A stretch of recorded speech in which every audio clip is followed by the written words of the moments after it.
We've been doing this show going on 11 years. We have well over 800 small business owners and community leaders that we have interviewed. We have well over 655 videos on my YouTube channel. Go to Joe Vagnone, Business Broker, and please subscribe to that. Again, Joe Vagnone, Business Broker on YouTube.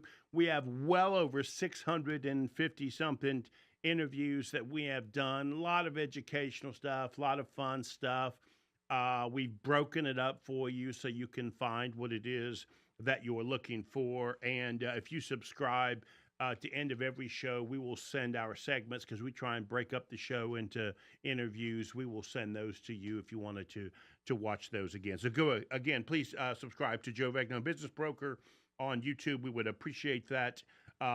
Also, we are live on the book, live on the tube, live on the X, live on a pod. If you want us, we got it. We are live right now. I am monitoring Facebook. It is the one place that you can communicate with me live if you want to. Also, we are live on the air, on the radio as well. So if you've got something to say, want to contribute to our conversation, I'll be more than happy to keep an eye on Facebook and try and let that be part of the conversation. Now, those of you that know Local Biz Now, I try and have a co-host every single week. This week, it is Brian Kennedy. You might remember him. He was on the show earlier this month, which makes it a record. This is the first time ever, as quickly and rapidly as less than 3 weeks, we have taken a guest and turned him into a co-host. Well-deserved. Brian Kennedy, founder and president of Brian Kennedy Global Coaching and Consulting. Brian is your catalyst for transformation, igniting personal and business growth. Most of you remember him. I was interviewing him with Cherie DeMeo, and we really thought a lot of him. Here's the truth. Julie thought a lot of him. And so Julie wanted him to fill in for Cherie. Cherie could not make it here today. So Brian, my friend, thank you so much for being here, buddy. Well, I appreciate that, Joe. And obviously I'm an overachiever being back so quickly. You certainly have success. You know, it's not easy to get me and Julie to change up what we do. You know, we've been doing this 11 years. We kind of got a rhythm going here. So to throw you in quickly as a co-host is a rare thing. I want you to know that. Well, you said if I reached out to Julie and she liked me, that's right, I could become a co-host. So when I wrote her the email, I said, so Joe said, if you like me, I can be a co-host. Would you like me, please, please? that second please must have did it. So thank you so much, Brian, for being here. We really do appreciate it. For those that missed the first interview that I had with you, remind everybody again what Brian Coaching Global and Consulting does. Kind of give us a touch base on that a little bit. Well, we primarily reach out to two types of people: small business owners, somewhere between 2 and 10 years. They're either realizing they didn't know as much as they thought they did, or no. You mean us small business people act like we know something we really don't know? No. I know it's a blip on the screen, but it does happen. And I was a basketball player, so I'm used to not making the basket every time. So you got that. The other thing is executives. One of the things I learned as an executive with American Ingredients Corporation is how to think. And think globally and think large, but most important, bring the people with you. And that's really what we look for. Small business owners who are either want to get moving or want to break through, and executive teams that are looking for a coach for their guys. And so when I went to your website, one of the things that intrigued me was you have these sort of the word that's coming to my mind is canned, but I don't mean that word. That sounds negative. What I mean is there's these topics that you speak about, and the topics, as I read them, it was clear to me you get it, right? Like you understand small business. So I could tell just the fact that you say you can ask me to speak on these different topics. When I read the topics, I got it. Like I could see that you understood the weaknesses of us small business people. Where did that experience come from? That's a great question, and thanks for asking it. I was working in Dallas for American Greetings, and we were doing a restructure, which I was well aware of, and they were moving my position into Cleveland, Ohio. And the CEO was with me one day, Maury Weiss, great human being, tremendous leader. And Maury asked me how I would like living in Cleveland. And I said, well, Maury, I'm not going to like living in Cleveland because you see, Maury, I'm never going to live in Cleveland. And Maury looked at me and said, we'll miss you. When he asked me what was wrong with Cleveland, I said, well, I live in Dallas, Texas, where the sun shines 85% of the time. You want me to move to Cleveland, Ohio, where the sun shines 27% of the time, and half of that is suspect. It's the sun is there, but it's through a cloud. Exactly. So one of the things, and you asked me last time about relationship marketing. Well, one of the things that I'm very strong on is developing relationships with good people, influential people, and people who care about people. And I took some time off. I traveled, and then within a week after I got back from a trip, I got a phone call inviting me to be part of a turnaround for a small business. And I told the guy I wasn't looking for a job. He said, well, good, we can meet Friday. I said, well, I'm not looking for a job. He said, but we've got to be out of here by 3:30 because I'm going to take my wife to dinner and we're going to the hockey game tonight. I said, I got to meet this guy. So I started doing small business turnarounds in Dallas, Texas, and we did a number of them. And that's where I learned about the pitfalls of small business. Right. Let's take a break, and we come back. Let's find out how from Dallas, Texas, you end up in Mooresville, North Carolina. You are listening to Local Biz Now, where your business matters. I'm talking with Brian Kennedy, founder of Brian Kennedy Global Coaching and Consulting. Ignite your personal and business growth. We will be right back.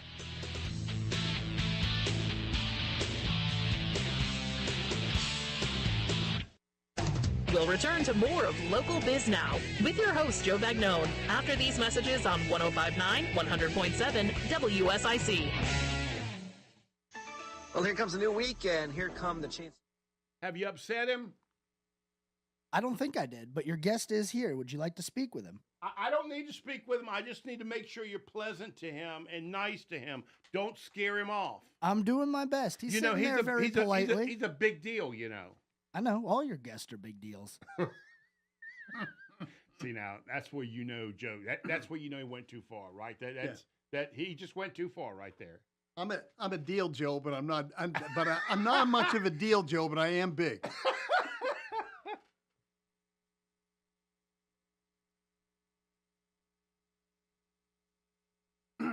Did Wilton not turn up the AC for me? Because I'm getting a little hot in here. I mean, see what happens, Joe. You show up and Wilton starts slacking off. You're going to have to change our titles. Flip them around. No. Whoa. No. That's not going to happen. Now, come on. I'm going to take back one of those Slim Jims for that. Wilton should have known better. He turned it down. Late, but he turned it down. That's all right. That's what happens when you up all night with a brand new baby. You don't think right.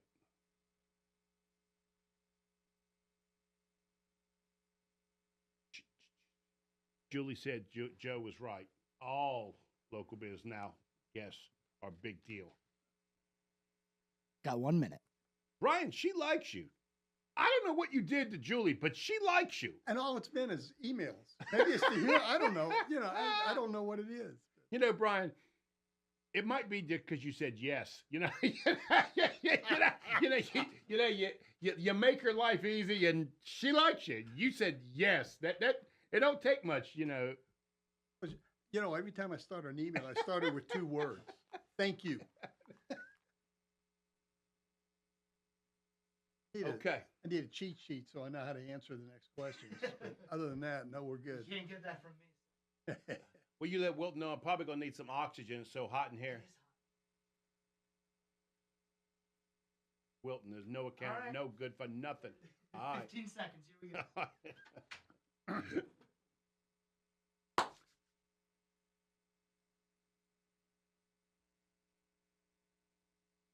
Julie told me leave Wilton alone. Continues now on 105.9, 100.7 WSIC. Local starts here. Yeah. You are listening to the #1 live talk business radio show in North Carolina, and we've been doing that going strong for 11 years. I'm here in the Burner Cigar Studio. Go on by and see them at Burner Cigar, located in Brookdale Village, and tell them that Joe sent you, and your first cigar is on me. You are listening to News Talk WSIC, where we hope to inspire, inform, and entertain you, because that's what we do here at News Talk WSIC. This is Local Biz Now, and I am Joe Vagnone, where your business matters. I'm here with Brian Kennedy, founder of Brian Kennedy Global Coaching and Consulting. Brian, we were talking before the break that you were kindly asked to leave the building and either leave or go to Cleveland. You chose to leave, and that was in Texas. So right. You don't got to go back to 1962. But how did you get from Texas to Mooresville? Well, that all happened in 1998. So I spent some great times in Texas doing small business turnarounds. We actually started a small business behind an international speaker, Vince Pacenti, and then it was about 2002. I was flying through Charlotte on my way to my cousin's house in Jacksonville, North Carolina, and I called this friend of mine whose husband had died in 1992. He and I were close friends when we all lived in Charleston, and he died in 1992. So I called to see how she was doing. I said, her name is Shirley, so I called her Shirley. And I said, Shirley, I'm flying through Charlotte and have a 3-hour layover. Why don't you come up and buy me lunch? And that was a heck of a way to ask for a date. How'd it work? Well, that probably explains why I had dated probably 15 or 20 women, girls in school before I ever went out before a girl ever went out with me the second time. Maybe that was part of it. I don't know. But she said, sure, I'll come up. And of course, I was a gentleman. I bought lunch. That's right. I bought lunch. We had a great time. So I said, I've really enjoyed this. Can I call you? And she said, sure. So I did. A year later. And then we started. Well, you waited a year to call her back? I'm shy. So we started a long distance dating around 2003, and got married in 2006 in Charleston. At the time she was living in Jacksonville, North Carolina. I said, "How do you think How do you think you're going to like Texas?" She said, "Do I need a divorce lawyer?" So that's how I got to North Carolina. So I came to North Carolina, and I've been here since 2006 with a beautiful, wonderful woman, and a woman of God who I just absolutely love. You made the right choice. Absolutely. Good. Absolutely. Okay. Now that you have informed me at your lack of skills with the ladies, okay? Yeah. I'm going to warn Julie that she might get a phone call 2 years from now. That don't be surprised. It could take some time for you to say thank you. You sent me an article that said 5 questions the most interesting people will always ask in a conversation. Right. And I read the article, and it surprised me that you liked this article, right? So let's talk about this a little bit, because it was on Inc. magazine, or Inc.com, and it goes through some questions. let's go through each question and tell me why you like these questions. Because I got to be honest with you. Just because it come from the Google doesn't mean I'm going to agree with it. You understand? Oh, me either. Okay. Me either. But this goes back to the question you asked me when I was here last time about relationship marketing and how relationships help in that. Right. And also, you were very good, if I remember correctly, on the networking aspect, helping people get through the networking. Small business people always have trouble showing up for the networking. So let's go through these questions, okay? Sure. The first question, you like this, is what's your story? Yep. Correct? Yep. I got to be honest with you. I hope so. If I'm sitting in the lobby of the networking group and you walked up to me and said, hey, man, what's your story? I don't think I'm going to give it to you. Well, well, number one is I like the question, the premise of the question. Right. I wouldn't give you my story either. I don't know you well enough. Okay. All right. But the premise of the question is this. Most net people go to a networking event or even a wedding, and they meet somebody, and the first thing they want to do is tell the other person how great they are. Right. But to establish... Because it's important that you know I'm superior, right? I mean, and I need to get that out as soon as possible so this conversation goes in the right direction. Yeah, you made that very clear out in the lobby. But, only kidding. But that's the tendency that we have. Right. We want to make sure you know how good I am, so that if you need me, I'm Treat me here. special. Yes. Let me tell you why. Yes. Okay. But too many people, and this is the biggest part, is that too many people want to make it about themselves. Right. When the other person will talk all day long about their favorite subject. And we all know what it is because it's the other person wants to talk about themselves. Right. But we feel this thing about, well, if they don't know me. But if you want to be... If they only knew me, they would know that I'm their favorite person. Yes. Yeah, that's the tendency. And all I need to do is talk enough and convince them sooner or later that Joe's going to like me. Exactly. And the counterintuitive part is make it all about them. Right. So the most interesting person in the room is the person who says, hi, I'm Brian Kennedy with Brian Kennedy Global. How did you get... I asked this question this way. Right. How did you get here tonight? I mean, what is it that brought you from where you started in life to where you are now? And they're just amazed anybody asks that question. Right. And they'll start talking. And and there's so all kinds I of don't points have that to you say, make. what's your story? No. I'm just, the point is, ask him, I got to act like I care about what Joe really thinks. Exactly. Okay. Exactly. Okay, gotcha. Okay. Exactly. Okay. Next question. What makes you smile when you get up in the morning? There's not a chance on any Tuesday I'm asking that question. You understand? Explain that one to me. Well, I like the premise of that one too. And instead of a smile, I said, what gets you out of bed in the morning? Oh, okay. Okay. All right. Okay. Now, if you've got a real purpose in life, It'll come quick. Yeah, exactly. And you'll be smiling when you're getting out of bed. Now, the first thing I do in the morning is I wake up, albeit surprised, and I got another day. I look out and I say, thank you, Lord, for a new day. You must have some work for me to do because I'm still here. All right, let's get going. I'm excited about this. But I know my purpose. And I just bounce up and I get work. I get to work and I get to study. I do my routine every morning. And that's what I do. So what gets me up in the morning? The thought that I can feed into somebody to help them become what they wanted to be, but maybe are stuck on the road to do that. So when I say, what makes you smile in the morning, it's supposed to give you a good feeling about, I get up because I love to. Right. Okay. Number 3. What is the one book that has influenced you the most? That's a hard question to answer in the middle of a networking function.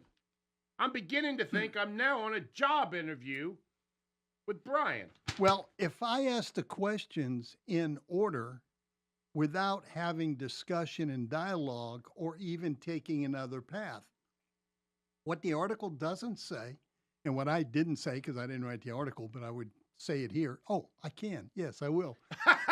and that is every answer you give me creates new questions. I Right. might never even get to number 2, Gotcha. but the thing has to be a conversation rather than an interrogation. Okay. And when I have a conversation, it's an education.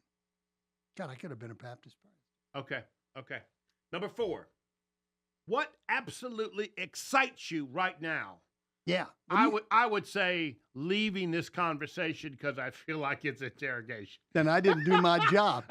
Okay, you messed up on me. If you hit me by number 4, you lost me. Probability is yes, but that same question will be answered in our discussion.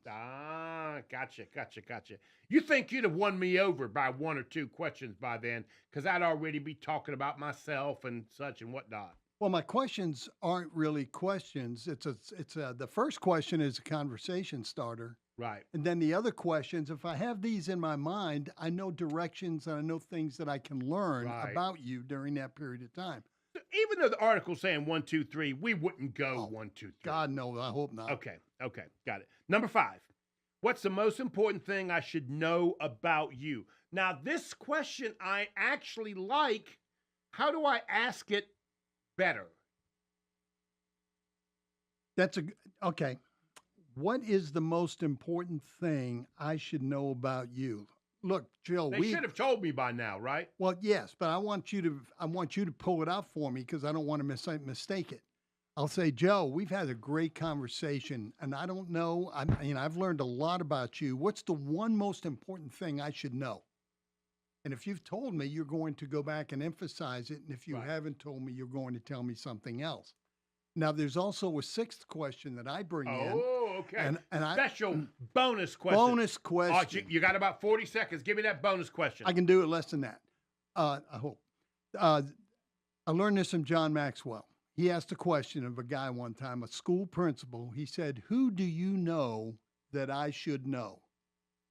Asking that question of a high school principal led him Interesting. to a relationship of 25 years with John Wooden. Oh, really? Wow. Okay. All right, you got me.